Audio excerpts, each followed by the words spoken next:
everybody. Thanks for coming back to Soft Magnetics. Hard topics. Okay, today Mike's going to go over what we're going to talk about. So we're going to look at, in the video today, or podcast today, we're going to go over some of the common terminologies, phrases that you hear for Ferrite-based components. So lay it on me. Okay, all right. So the first group we're going to go through is antenna, RFID, and rods.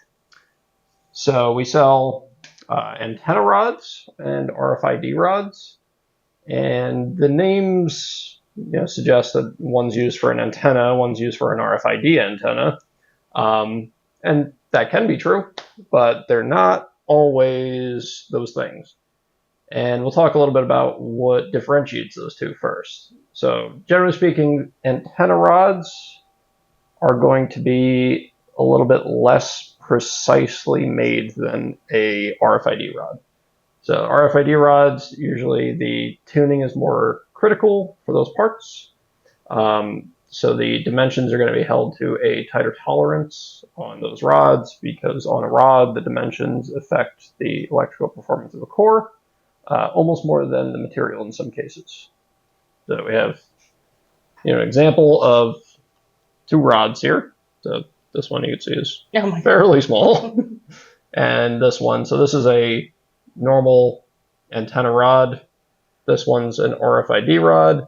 There's absolutely no way you're going to be able to tell this on the camera. This one's centerlessly ground on the outside to hold a more precise outer diameter. This one is not, and you can see that because of, if it focuses, you can see that this isn't working too good for me. Anyway, there's a chamfer on the edge of this. You can't see it, but it's there. That means it's not been centerless ground. Other uses for rods. They're not always antennas or RFID antennas. They can be generically inductors. You could make chokes out of them. They could technically be the basis for a transformer. There's a whole bunch of different things you could do with rods. Okay, cool. So then going through the next group, we have planar cores versus the shape, like the E core, EFD, ETD, PQ, RM. I think I got them. I think it's most of them. EFD, maybe. Okay, whatever. Anyway. So planar cores are really a variant of those other types of cores. So planar is just basically saying that it's a low profile version of those cores. So if you can imagine an E core with 1, 2, 3 legs, those legs are going to be shorter. Now you have a planar E core. A lot of times they're going to be mounted through a PCB, with the PCB actually having the windings in it itself. Not always the case though. Sometimes they are wound traditionally. Sometimes they use stacked PCBs as their windings. But it's really just a different aspect ratio of those normal cores. And some don't really make sense to turn into planar cores, which is why you don't see some of those core geometries in a planar version. But a lot of them you do. E's are pretty common. ERs are pretty common. RMs on occasion.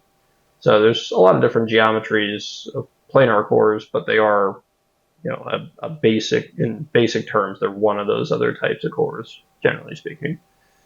Okay. And we know most of our viewers know this, but just for us people like myself, transformers, inductors, and baluns. Let's go over them.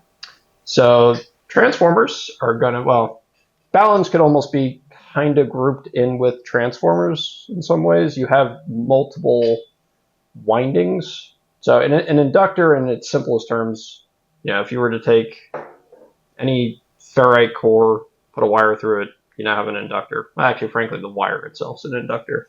But in simplest terms, you'd have a wire through a ferrite core. Usually when you're talking about an inductor, it's going to be more than one winding through that core to get to some amount of an inductance level. Now, when you get over to transformers, and in simplest terms, there's a lot of different magnetic components that could be called a transformer.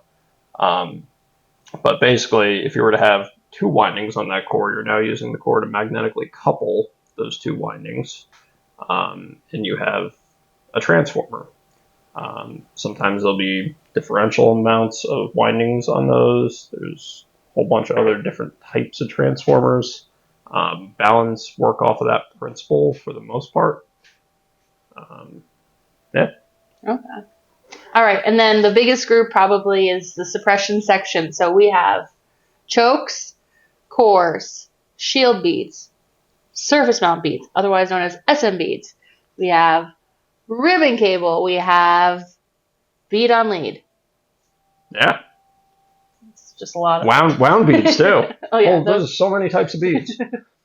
Yeah, so I guess generically you could call any of our cores that are being used, or any core at all that's being used for suppression, a choke, right? It's choking out some frequencies of noise.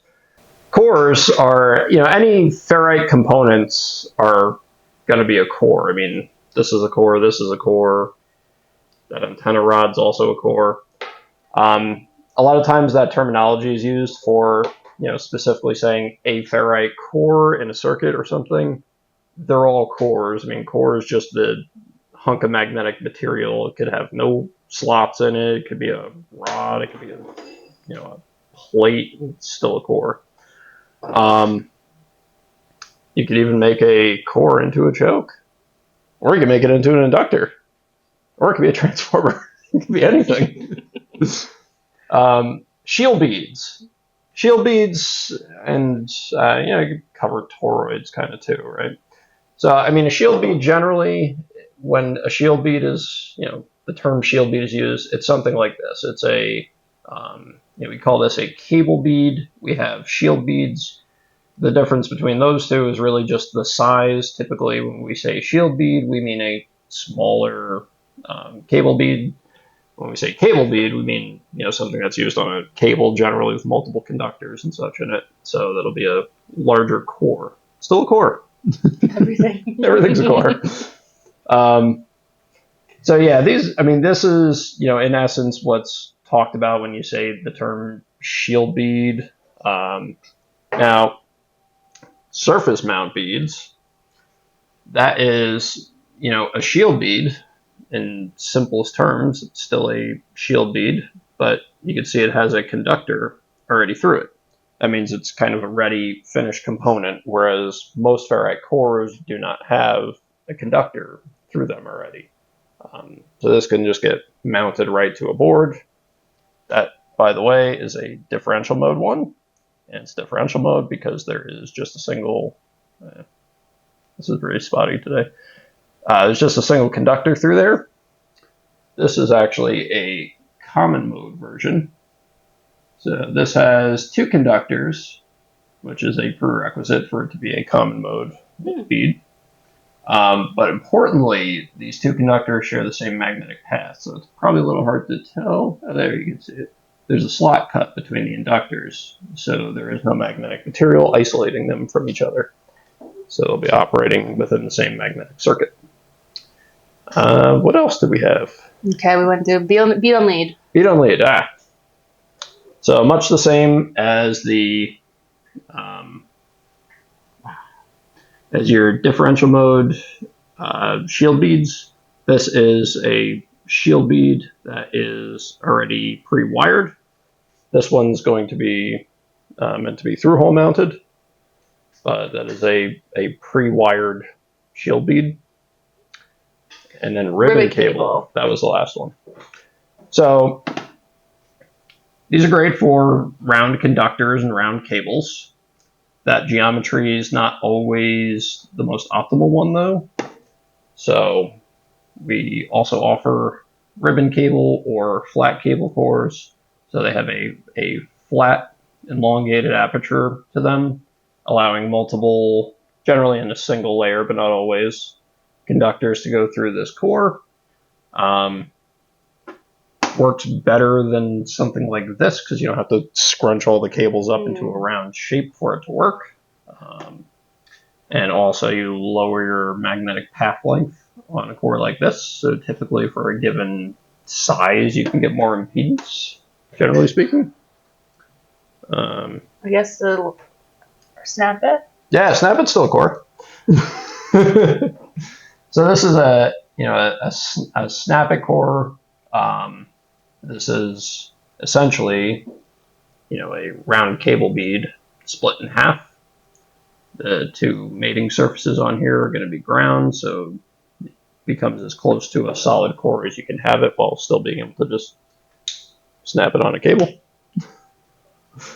I guess the last thing too is toroids. Mm-hmm. So toroid versus a round cable core or shield bead. Now they're all tubes, right? They all have an ID, an OD, and a height to them. So the main difference between these is how they're going to be used. So they could be potentially made out of the same material, they can be the same size, but usually when you use the terminology toroid, the assumption is that you care about properties such as inductance factor or loss factor. And if you were using that same part as a shield bead or a round cable core, you would care about impedance at some frequency, and that'll change depending on what the material is. But that's going to be a difference in how they're specified and how they're tested when they're produced. So you can use a shield bead or round cable core as a toroid.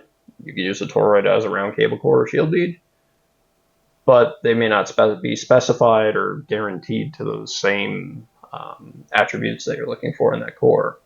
So it should work, but there's a possibility that it's not going to work exactly as intended because that's not how it was spec tested and produced. Well, thanks. I think we went over everything. We had a nice show and tell. Yeah, I'm sure there's plenty more we didn't go over. Well, it's just the beginning. So tune in next time. Thanks for joining us. Bye. Bye.